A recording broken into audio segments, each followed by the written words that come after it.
Right sir. ఇక FTL and buffer జోన్లో Fatima college కూడా ఉంది అనేది హైడ్రా అదే మీన్ అధికారులు చెప్తున్న పరిస్థితి. సో ఫాతిమా కాలేజీ జోలికి వస్తే ఊరుకోమని చెప్పి ఓవైసీ ఒక వార్నింగ్ కూడా ఇచ్చారు సార్ గతంలో. రాజా సింగ్ దీని మీద ఫైట్ చేస్తూ ఉన్నారు. పేదల ఇళ్ల జోలికి వస్తూ ఉన్నారు రేవంత్ రెడ్డి గారు.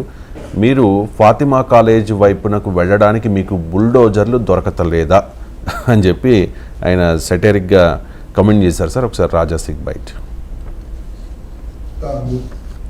బోరాబండ సున్నం చెరువు పక్కనే ఉన్న బిల్డింగ్స్ ఇల్లులు డిమాలిష్ చేస్తున్నారు. నేను హైడ్రా కమిషనర్ గారికి అదేవిధంగా తెలంగాణ ముఖ్యమంత్రి గారికి ఇంతకుముందు కూడా చెప్పినా, ఇవాళ కూడా చెప్తున్నా, ఈ ఫాతిమా ఓవైసీ కాలేజ్ని మీరు ఎప్పుడు డిమాలిష్ చేస్తారు? వాళ్ళకి నోటీస్ కూడా పంపించేసినారు. మళ్ళీ ఇంకా లేట్ ఎందుకు అవుతుంది? ఇవాళ జనాలు అంటున్నారు ఈ హైడ్రా కాదు, ఇది హైడ్రామా నడుస్తుంది. పేదోలది ఇల్లులు పొరగొట్టడానికి ఇమీడియట్గా వీళ్ళ దగ్గర జేసీబీలు పెద్ద పెద్ద మిషన్లు దొరుకుతుంది. మళ్ళీ ఈ ఫాతిమా కాలేజ్ని పలగొట్టడానికి ఎందుకు ఇంత లేట్ అవుతుంది? ఏదో కాంప్రమైజ్ అయిపోయిందా ముఖ్యమంత్రికి, ఎంఐఎంఓలకి? లేక అక్బరుద్దీన్ ఓవైసీ వార్నింగ్ ఇస్తే ముఖ్యమంత్రి గారు భయపడ్డారా అని జనాల్లో ఈ విధంగా ఒక చర్చ జరుగుతుంది. నేను రేవంత్ రెడ్డి ముఖ్యమంత్రి గారికి ఒక్క మాట చెప్తున్నా, మీరు ఇంత పెద్ద ఎత్తున హైడ్రా ఒక కమిటీని మీరు యాక్టివ్ చేసినారు, మిషనరీ అపాయింట్ చేసినారు, ఎక్కడెక్కడ చెరువులు కబ్జా అయింది దానికి మళ్ళీ ఒక్కసారి క్లీన్ చేయాలి, చెరువుల్ని కాపాడాలని మీరు డిసిషన్ తీసుకున్నారు. హైడ్రా అధికారులు బోరాబండ సున్నం ఇది వ్యాలిడ్ క్వశ్చనే కదా సార్, వ్యాలిడ్ క్వశ్చనే. బట్ రేవంత్ రెడ్డి ఖచ్చితంగా సమాధానం కూడా చెప్పాలి. వివక్ష ఉండకూడదు. అది ఓవైసీ అయినా నాగేశ్వర్ అయినా తేడా ఉండకూడదు. దాంట్లో ఏమీ డిస్ప్యూట్ లేదు. డెఫినెట్గా ఓవైసీ ఒకవేళ ఎఫ్టీఎల్లో ఒకవేళ ఎందుకంటున్నా అంటే నేను కాదు జడ్జ్ చేయాల్సింది, నిర్ణయించాల్సింది కనుక. సో ఇప్పుడు నోటీసులు ఇచ్చారని కూడా ఒక గౌరవ శాసనసభ్యుడు చెప్తున్నాడు. సో అది ఎఫ్టీఎల్లో ఉంటే కాలేజెస్ స్కూల్స్కి అయితే ఒక ప్రిన్సిపల్ అందరూ అడుగుతున్నారు. ఎందుకంటే వాటిని తొలగిస్తే ఒక సమస్య ఏమొస్తుందంటే పిల్లలు రేపటి నుంచి ఎక్కడ వాళ్ళ విద్యా సంవత్సరం ఎఫెక్ట్ అవుతుంది. సో దానికి ఆ సమ్మర్ వెకేషన్లో తొలగించడమో ఏదో ఒకటి చేయాలి. సో ఒక టైం పీరియడ్ చెప్పి ఇంకో పలానా పీరియడ్లో మేము తొలగిస్తామని అని పబ్లిక్గా చెప్పడం. ఎందుకంటే ఇప్పుడు యంగ్ కన్వెన్షన్ తొలగించినప్పుడు ఈ చర్చ వచ్చింది. మరి యంగ్ కన్వెన్షన్ తొలగిస్తారని తెలియక అది బుక్ చేసుకున్న వాళ్ళు ఉంటారు. మ్యారేజ్ 4 వారం రోజుల్లో 10 రోజుల్లో మ్యారేజ్ ఉంటుంది. వాళ్ళ పరిస్థితి ఏంటి? మీరు యంగ్ కన్వెన్షన్ కూల్చారు, వాళ్ళ వెంటనే మళ్ళీ ఫంక్షన్ హాల్ దొరకదు. ఆ ఇబ్బంది వస్తుంది. ఆ ప్రశ్న నిజంగానే ఉంది. తర్వాత మీకు ఆ ప్రశ్న వాళ్ళు ఎవరు మేము బుక్ చేసుకున్నాం మాకు అన్యాయం అయింది అని బయటికి వచ్చి అనలేదు. ఎందుకంటే కొంత స్థాయి ఉన్న వాళ్ళే బుక్ చేసుకుంటారు యంగ్ కన్వెన్షన్ కనుక వారు బహుశా ఇంకా ఆల్టర్నేటివ్ అరేంజ్మెంట్ చేసుకొని ఉండాలి. కానీ ఎడ్యుకేషన్ ఇన్స్టిట్యూషన్స్కి వచ్చే వరకు ఒక ప్రిన్సిపల్ ఏంటంటే అది అకాడమిక్ ఇయర్ మధ్యలో కూల్చకూడదు. ఎందుకంటే అకాడమిక్ ఇయర్ మధ్యలో కూలిస్తే పిల్లలు ఎఫెక్ట్ అయ్యేది పిల్లలు ఓవైసీలు కాదు.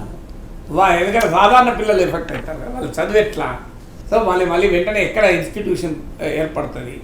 అందువల్ల మీరు ఇప్పుడు సమ్మర్ హాలిడేస్కి ఇంకా సమయం ఉంది, సఫిషియెంట్ సమయం ఉంది. ఆల్టర్నేట్గా వాళ్ళు మళ్ళీ అకామిడేషన్ కూడా ఏర్పాటు చేసుకోవడానికి కూడా సమయం ఉంది. సో అందువల్ల ఖచ్చితంగా అది ఓవైసీ కావచ్చు ఇంకెవరు కావచ్చు ఎడ్యుకేషన్ ఇన్స్టిట్యూషన్కు సఫిషియెంట్ టైం నోటీస్ ఇచ్చి వాళ్ళు ఆల్టర్నేట్ అకామిడేషన్ చూసుకొని ఆ సమయంలో వెకేషన్ పీరియడ్లో డిమాలిష్ చేయాల్సి ఉంటుంది. 2 డెఫినెట్గా ఒక పొలిటికల్ క్వశ్చన్. కాంగ్రెస్ అనే కాదు, ఎవరు అధికారంలో ఉన్నా ఓవైసీల జోలికి రాదు, ఎవరు ఎంఐఎంతో పెట్టుకోరు అనేటువంటి భావన అందరికీ ఉంది. అది నిజం కూడా. ఎందుకంటే ప్రభుత్వాలు ఎవరున్నా వాళ్ళకు అన్డిక్లేర్డ్ అలియన్స్ ఎంఐఎంతో ఉంటుంది. ఇందులో అనుమానం లేదు. అది గతంలో 10 ఏళ్ళు ఉమ్మడి రాష్ట్రంలో కాంగ్రెస్తో ఉంది, ఈ 10 ఏళ్ళు బీఆర్ఎస్తో ఉంది, ఇప్పుడు మళ్ళీ కాంగ్రెస్తో కూడా ఉంటుంది. ఎవరితోనైనా ఉంటుంది, వాళ్ళ ప్రత్యేకత అది. సో అందువల్ల హైదరాబాదులో తమ పలుకుబడిని ముట్టుకోకపోతే రాష్ట్రం మిగతా ప్రాంతాల్లో మైనారిటీ ఓట్లు ఆర్ అధికార పార్టీకి వచ్చేలా సహకరిస్తారు కనుక ఇది ఒక political alliance, undeclared political alliance. అందువల్ల ఇది డెఫినెట్గా అధికారం ఉన్న వారికి ఉన్న వారి నిజాయితీకి ఒక పరీక్ష. అందువల్ల రాజా సింగ్ పెడుతున్న పరీక్ష కాదు, ఇది రాజకీయ వ్యవస్థలో ఉన్న పరీక్ష. అందువల్ల ప్రభుత్వము ఎలాంటి వివక్ష చూపదు, ప్రభుత్వం హైడ్రా ఎవరి జోలికైనా వెళ్తుంది అనే విశ్వాసం కల్పించాలి అంటే అది చేయాలి. గతంలో పత్రికలు వచ్చిన ఎంఐఎం ఎమ్మెల్సీకి సంబంధించినవి కూడా కూల్చారని, కానీ ఎమ్మెల్యే ఎమ్మెల్సీలు కార్పొరేటర్లు కాదు కదా, ఓవైసీలకే సంబంధించినవి ఉన్నప్పుడు ఖచ్చితంగా యాక్షన్ ఎక్కడ లేని క్రెడిబిలిటీ కూడా పెంచుతుంది.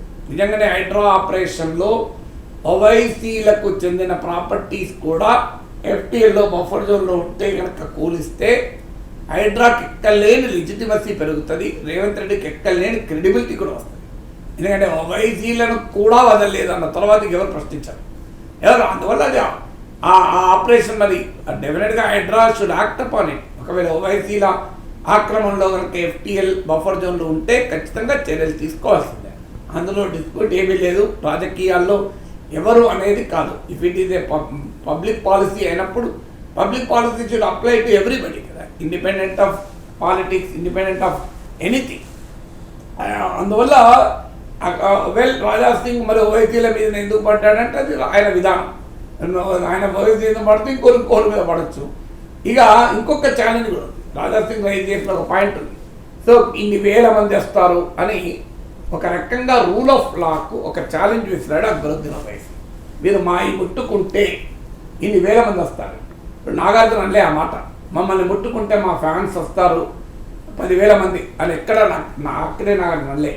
మురళీమోహన్ ఎక్కడ అనలే నా ఈ ముట్టుకుంటే మా 10,000 మంది మా ఫ్యాన్స్ వస్తారు, మా తెలుగుదేశం కార్యకర్తలు వస్తారు అని అనలేదు కదా. కానీ అక్బరుద్దీన్ ఓవైసీ అన్నాడు.